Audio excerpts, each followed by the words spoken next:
Di dunia yang penuh intrik dan pengkhianatan, tidak semua pahlawan mengenakan seragam. Beberapa dari mereka menyamar sebagai anak sekolah. Tampak lemah, tak bersuara, dan seolah tak penting, tapi dalam diam, mereka membawa luka, misi, dan peluru. Dan inilah kisah tragis seorang agen muda Korea Utara dalam film yang penuh aksi, luka, dan pengorbanan. Komitmen 2013, mari kita mulai ceritanya. Dia adalah agen rahasia termuda dan terbaik Korea Utara. Tidak hanya tampan, tapi juga bertindak tanpa ragu sedikit pun. Belum lama ini, Dahao baru saja pindah ke SMA di Korea Selatan. Tapi baru saja memperkenalkan namanya, dia langsung ditertawakan oleh para siswa lain. Hanya karena nama Dahao terdengar kuno dan kampungan. Bahkan, wali kelas pun berpikir demikian, lalu menyuruhnya duduk di pojok, tanpa tahu bahwa murid pindahan ini datang bukan untuk belajar, tapi untuk menyamarkan identitasnya sebagai agen Korea Utara. Karena ayahnya terbunuh dalam suatu misi, maka tugas agen di Korea Selatan diserahkan kepadanya. Awalnya, sebagai murid pindahan, dia ingin tetap rendah hati dan menyembunyikan identitasnya. Tapi baru setelah kelas pertama, para pembuli sekolah langsung mengepungnya. Bukan hanya ingin memberinya pelajaran, tapi juga memanfaatkan kesempatan untuk memalak uang perlindungan dari teman sebangkunya, Cui Hua. Mereka pun meletakkan tangan di bahu Dahao, tapi dia tidak berniat menanggapi. Karena merasa tidak dihormati, para pembuli itu jadi makin marah dan mengajaknya duel di atap sekolah. Sesampainya di atap, tanpa basa-basi, mereka langsung menghajarnya. Meskipun sudut mulutnya berdarah, Dahao tetap memilih bertahan agar tak membongkar keahliannya. Tapi para pembuli tetap menghinanya dengan kata-kata kotor. Meskipun begitu, Dahao tetap berusaha tenang. Sementara itu, anak buah pembuli mulai menggeledah tubuhnya dan menyerahkan dompet yang ditemukan kepada ketua mereka. Begitu melihat isinya, para pembuli kaget karena anak desa ini ternyata punya banyak uang. Mereka makin bersemangat, lalu menemukan foto keluarga Dahao, yaitu ayah dan adiknya. Tapi kini, setelah ayahnya meninggal, hanya tinggal dia dan adiknya. Si ketua pembuli mulai menggoda wajah adiknya dengan pikiran kotor, padahal adiknya adalah kelemahan terbesarnya. Meski begitu, dia tetap menahan diri, mengambil kembali fotonya, dan memperingatkan si pembuli agar berhenti setelah menerima uang. Melihat Dahao masih berani melawan, pembuli itu makin marah. Untung wali kelas muncul tepat waktu, sehingga menyelamatkan keadaan. Tak ingin menimbulkan keributan, Dahao menyimpan kembali foto itu ke sakunya. Tapi sejak saat itu, dia benar-benar dimusuhi oleh para pembuli. Keesokan harinya, saat pelajaran berlangsung, wali kelas meminta semua siswa menyerahkan ponsel mereka. Jika ada yang ketahuan menyembunyikan, akan langsung dihukum. Melihat ada yang membangkang, wali kelas pun mengancam semua murid harus tinggal setelah sekolah untuk membersihkan kaca jendela. Tapi ketika waktu pulang tiba, para pembuli justru mengusir semua siswa lain, hanya menyisakan Dahao dan Cui Hua. Meski diperlakukan tidak adil, Dahao tetap diam dan membersihkan jendela. Cui Hua diam-diam memperhatikannya, merasa hangat di hatinya terhadap murid pindahan ini. Tapi bagi Dahao, menyelesaikan misi organisasi tetap yang paling utama. Benar saja, malam itu dia menerima paket dari organisasi. Misi kali ini adalah menghabisi agen pengkhianat Korea Utara, salah satunya bernama Macan Timur Laut, yang telah membunuh beberapa agen rekan yang sedang menyamar. Orang ini sangat tangguh dan kejam, jadi harus segera disingkirkan. Setelah menerima tugas, malam itu juga Dahao langsung bergerak. Berdasarkan petunjuk organisasi, dia datang ke sebuah toko lotre milik sesama warga Korea Utara. Begitu masuk dan mengucapkan sandi Tianwanggai Dihu, pemilik toko langsung paham, lalu memberikan selembar kupon dan sebuah ponsel kepadanya. Dahao lalu mengikuti instruksi berikutnya, pergi ke toko kue. Dengan alasan membeli kue, ia mengucapkan kembali sandi yang sama. Pemilik toko kue langsung mengerti, dan tak lama kemudian menyerahkan kue yang telah disiapkan. Dari dalam kue itu, ia mengambil sebuah pistol dan memuat 30 peluru ke dalam magazin. Keesokan harinya, saat jam istirahat sekolah, ia mendatangi markas informan. Begitu pintu dibuka, Dahao langsung menyerang tanpa basa-basi. Dengan serangan cepat dan licin, ia dengan mudah mengalahkan pemilik sasana tinju. Saat pemilik mencoba menyerang balik dengan memeluk tubuhnya, Dahao langsung melepaskan diri dengan teknik Wing Chun, memukul balik, lalu menjambak rambutnya dan membantingnya ke lantai. Namun Dahao belum membunuhnya, melainkan menginterogasi keberadaan Macan Timur Laut. Saat si pemilik masih enggan bicara, Dahao langsung menembak pahanya. Itulah nasib orang yang keras kepala. Ia kembali menanyai lokasi macan timur laut. Ini adalah kesempatan terakhirnya. Karena tak sanggup menahan tekanan, akhirnya pemilik mengaku bahwa seorang tukang daging di toko daging pernah melihatnya. Sambil berbicara, si pemilik perlahan mendekati sisi ruangan, sebenarnya mencari kesempatan. Begitu menjatuhkan diri ke lantai, dia mengambil kursi dan menyerang Dahao, lalu mengayunkan pisau buah untuk menghabisinya. Tapi setelah mendapatkan informasi yang dibutuhkan, Dahao pun langsung menghabisinya dengan tendangan gaya Ultraman. Ini adalah pembunuhan pertamanya, dan rasa bersalah begitu membebani hati Dahao yang berhati lembut. Tapi ia harus menanggung semua itu dalam diam. Karena waktu semakin mendesak, siang harinya ia kembali ke sekolah. Tapi baru masuk gerbang, ia melihat Cui Hua sedang dibuli. Para pembuli dengan bebas melempar sampah ke arahnya, sambil menyuruh Cui Hua membersihkan semuanya. Tak tahan melihat Cui Hua menderita sendirian, Dahao pun datang dan membantunya. Melihat Dahao kembali jadi pahlawan, para pembuli mulai mengejek mereka sebagai sepasang kekasih murahan. Tapi Dahao tak membalas, hanya diam dan memungut sampah. Pemandangan itu membuat Cui Hua sangat tersentuh. Saat pelajaran biologi sore itu, Dahao masih melamun karena insiden pembunuhan. Guru yang melihatnya langsung menyuruhnya menjawab pertanyaan. Cui Hua diam-diam membisikkan jawaban. Tapi mereka semua masih meremehkan Dahao. Saat melihat teman sebangkunya yang tampan dan pintar itu, Cui Hua benar-benar jatuh hati padanya. Namun baru saja tenang, masalah baru muncul. Setelah pelajaran, Cui Hua diseret oleh para pembuli ke dalam ruang laboratorium. Dahao yang lewat tak sengaja melihat kejadian itu. Para pembuli meminta uang perlindungan dan bahkan merampas uang kuliah yang dikumpulkan Cui Hua dari hasil kerja keras. Melihat Cui Hua begitu menyedihkan, mereka bahkan mulai berniat melakukan tindakan cabul. Saat para bajingan itu hendak melancarkan aksi, tiba-tiba pintu ditendang terbuka. Dahao perlahan masuk. Melihat pakaian Cui Hua berantakan, ia langsung mengerti apa yang terjadi. Seorang anak buah mencoba menghalanginya, tapi dalam 2 detik langsung dilumpuhkan. Para pembuli lain menyerbu, tapi dengan 3 pukulan dan 2 tendangan, mereka semua terkapar. Si ketua pembuli yang kekar akhirnya turun tangan sendiri. Tapi baru sekali pukul, tulangnya langsung patah dan ia pun tumbang kesakitan.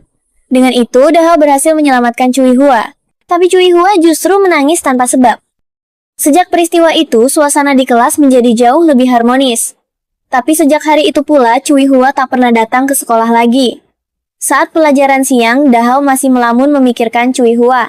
Wali kelas berkeliling kelas mencatat sesuatu, semua siswa menghindar darinya.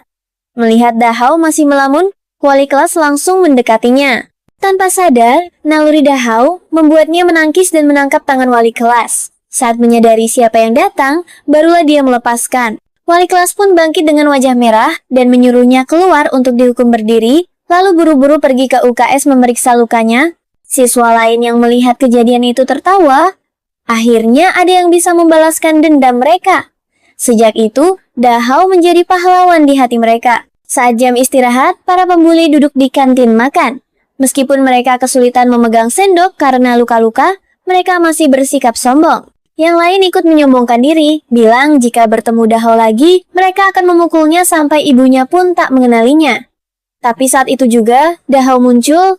Melihatnya, para pembuli langsung gemetaran. Kedatangan Dahao kali ini adalah untuk menanyakan mengapa Cui Hua tidak masuk sekolah. Tapi para pembuli hanya gelagapan dan tak bisa memberi jawaban yang masuk akal. Tak punya pilihan, Dahao pun memutuskan untuk menemui wali kelas dan meminta izin untuk mencari Cui Hua. Tapi saat masuk ke ruang guru, ia mendapati wali kelas sedang merawat lengan yang terkilir. Melihat Dahao datang, wali kelas langsung menurunkan lengan bajunya. Mungkin masih trauma dengan kejadian kemarin. Tanpa banyak tanya, wali kelas langsung menyetujui izin Dahao. Kemudian, Dahao pergi ke kafe tempat Cui Hua bekerja paruh waktu. Namun, rekan kerjanya mengatakan bahwa Cui Hua sudah berhenti.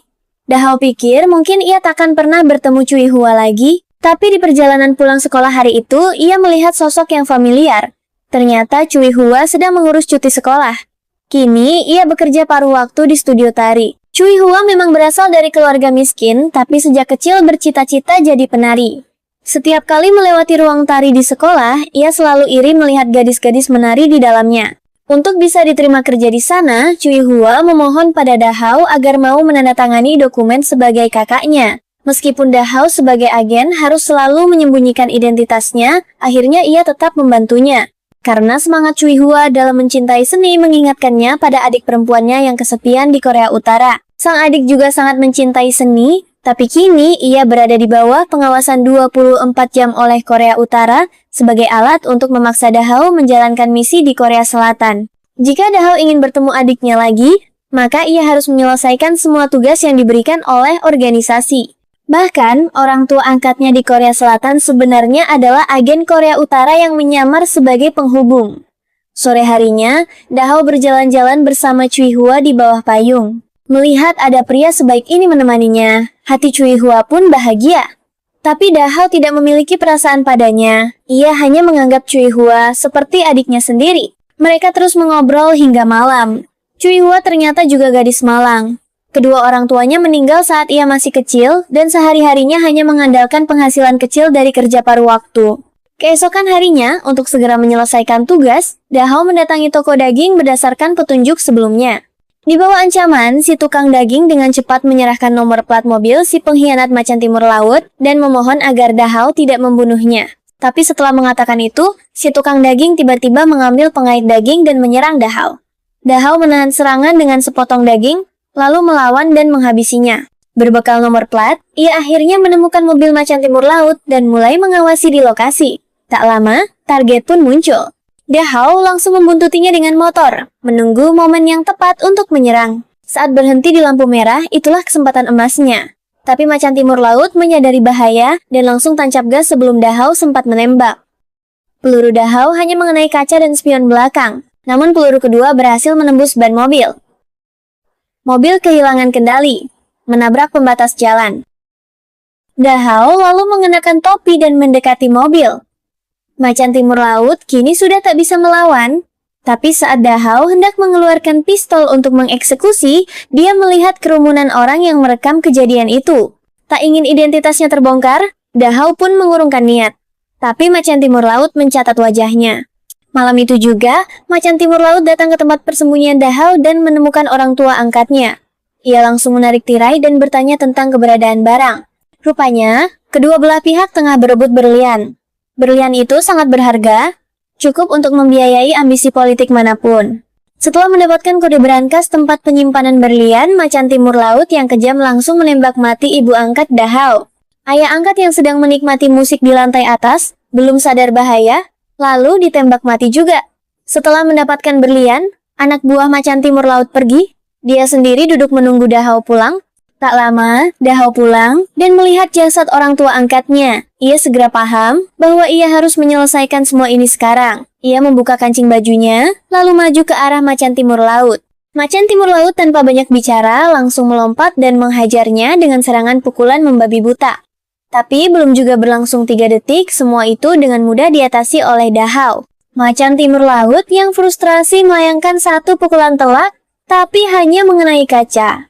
Semua serangan berhasil diredam sempurna oleh Dahao. Bagaimanapun, adik perempuannya masih menunggu untuk bersatu kembali dengannya di Korea Utara. Beberapa ronde telah berlalu, tak peduli bagaimana macan timur laut menyerang, tetap saja ia kalah unggul. Menyadari pertarungan jarak dekat bukan keahliannya dibanding anak muda, macan timur laut langsung mengeluarkan pistol untuk menembak.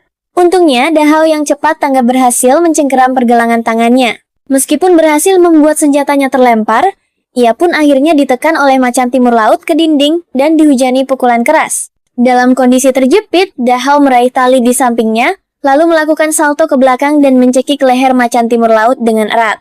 Rasa sesak napas pun langsung menyerang macan timur laut seperti gelombang. Saat itu, macan timur laut mengeluarkan pisau dan menyerang balik, barulah ia berhasil membalikkan keadaan. Dahao yang tak punya pilihan selain terus menghindar, akhirnya mengambil kaleng bir untuk menahan serangan pisau tersebut. Setelah saling bertahan beberapa saat, Dahao kembali mengambil inisiatif dan berhasil merebut pisau dari lawannya. Ia kemudian menyerang cepat 2 kali dan berhasil membunuh macan timur laut. Meskipun akhirnya menang, namun ia juga terluka parah. Melihat orang tua angkatnya yang terbunuh karena dirinya, Dahao diliputi rasa bersalah yang mendalam. Ia pun sadar bahwa identitas dan markasnya sudah terbongkar. Demi menghilangkan semua jejak dan menghancurkan bukti, sebelum pergi ia memutus saluran gas, meletakkan senjata berlumuran darah ke dalam microwave, lalu menaiki motor meninggalkan tempat penuh masalah itu. Tak lama kemudian, seluruh villa keluarga angkatnya berubah menjadi lautan api. Kebakaran besar seperti itu langsung menarik perhatian polisi, yang kemudian menyegel lokasi kejadian. Namun, polisi tetap menemukan petunjuk di sana, yaitu nama di seragam sekolah Dachau. Berdasarkan petunjuk itu, mereka segera menemukan informasi terkait Dachau. Akibatnya, identitas Dachau sebagai agen rahasia Korea Utara pun sepenuhnya terbongkar. Dachau sangat jelas bahwa dia tidak bisa tinggal di sini terlalu lama, maka dia mendatangi tempat kontak untuk pulang dan menemukan nenek yang bersembunyi. Tapi, karena luka terlalu parah, dia pingsan di tanah. Untungnya, melalui perawatan cermat dari nenek, Dachau cepat pulih. Semula mengira semua sudah berakhir dan dia bisa kembali ke negara asal, namun malam itu dia menerima sebuah paket misterius. Ini adalah misi terakhir yang ditugaskan oleh organisasi, yaitu mengejar kembali berlian yang dicuri oleh rekan si harimau timur laut. Pemimpin menyatakan bahwa selama dia menyelesaikan misi ini, dia bisa bersatu kembali dengan adiknya. Mendengar ini, Dachau langsung setuju tanpa berpikir panjang. Sama sekali tidak tahu bahwa misi ini juga akan membuatnya berada di ambang kematian. Setelah itu, Dachau mengikuti informasi menuju tempat transaksi berlian. Dengan pistol berperedam, dia dengan cepat melumpuhkan 2 penjaga.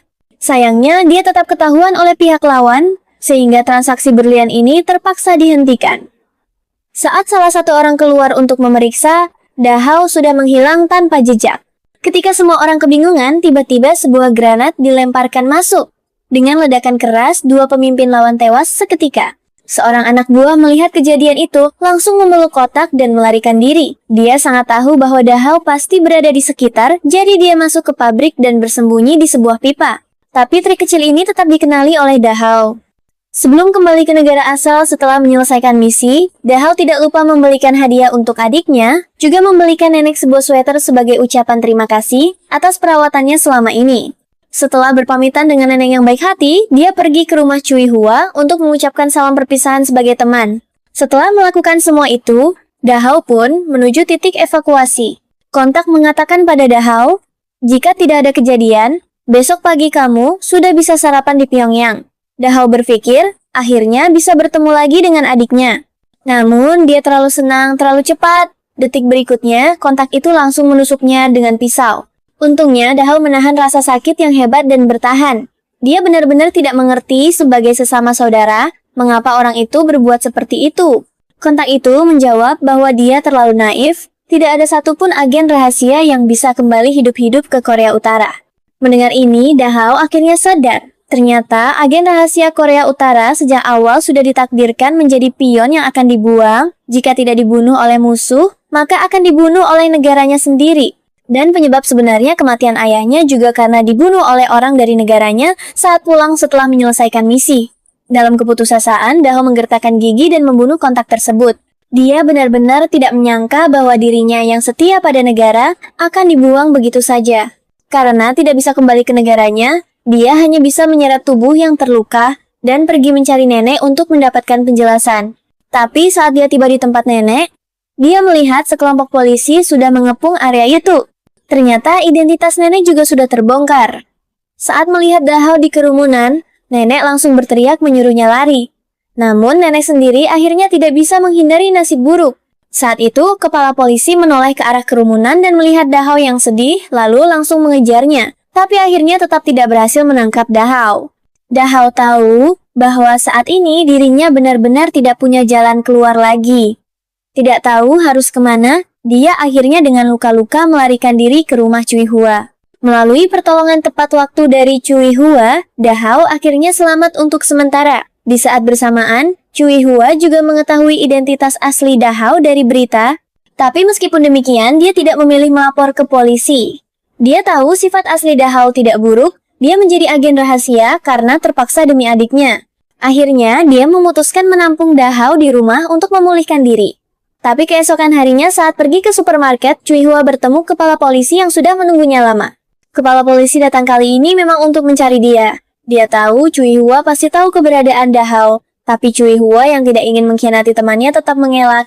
Di sisi lain, pemimpin organisasi Korea Utara menculik adik Dachau dan membawanya ke Korea Selatan dengan tujuan merebut kembali berlian dari tangan Dachau. Tidak lama kemudian, Dachau menerima telepon dari pemimpin. Begitu berbicara, pemimpin langsung memerintahkannya membawa berlian untuk ditukar dengan adiknya, jika tidak, adiknya akan mati. Mendengar ini, hati Dahao langsung dingin setengah mati. Adiknya adalah satu-satunya keluarga yang dimilikinya di dunia ini. Apapun yang terjadi, dia harus menjamin keselamatan adiknya. Keesokan harinya pagi-pagi, dia pun membawa berlian ke tempat yang dijanjikan. Suara motor membangunkan Cui Hua yang sedang tertidur lelap, sebuah firasat buruk langsung memenuhi hatinya. Demi keselamatan Dahao, dia pun meminta bantuan kepala polisi. Sementara itu, Dahao sudah tiba di tempat pertemuan, dan akhirnya bertemu dengan adiknya yang sangat dirindukannya. Dia tidak tahu bahwa jika dia menyerahkan berlian, orang-orang di belakang akan langsung menembaknya. Di saat genting, terdengar suara tembakan, ternyata orang-orang kepala polisi sudah datang dan berhasil menyelamatkan Dahao. Saat kedua pihak terlibat baku tembak, Dahao segera mengejar mobil yang membawa adiknya. Tapi dua kaki mana mungkin bisa mengejar mobil? Melihat adiknya akan kembali jauh darinya. Untungnya saat itu pasukan polisi besar tiba dan menghentikan mobil penculik. Setelah memastikan adiknya aman, Dahao pun pergi dengan tenang. Bagaimanapun juga, sebagai agen rahasia, dia akan langsung ditangkap jika mendekat. Semula dikira semua sudah berakhir, namun ternyata organisasi yang kejam itu mengincar Cui Hua. Malam itu, Dahao kembali menerima ancaman dari pemimpin yang memintanya menyerahkan berlian. Kalau tidak, temannya satu-satunya, Cui Hua, yang akan menjadi korban. Dahao tahu semua ini adalah akibat dari dirinya, sehingga Cui Hua ikut terseret. Maka kali ini dia harus kembali mempertaruhkan nyawanya demi mengakhiri semuanya. Sebelum berangkat, dia menelpon kepala polisi dan meletakkan ponsel di depan pintu agar bisa dilacak lokasinya, lalu dengan tegas pergi sendirian ke tempat pertemuan. Setelah memastikan Cui Hua aman, dia mengeluarkan berlian dan melemparkannya ke udara. Saat semua orang teralihkan, dia cepat-cepat menembak salah satu penjaga. Namun jumlah lawan terlalu banyak dan dia terkena tembakan di bahu. Tak punya pilihan, dia bersembunyi di kamar tempat Cui Hua disekap sebagai perlindungan sambil balas menembak. Tapi jumlah lawan terlalu banyak, beberapa baku tembak memaksa dia tidak berani keluar. Saat itu, Dahao melihat tabung gas di kejauhan dan langsung melempar bahan peledak yang telah dipersiapkan sebelumnya.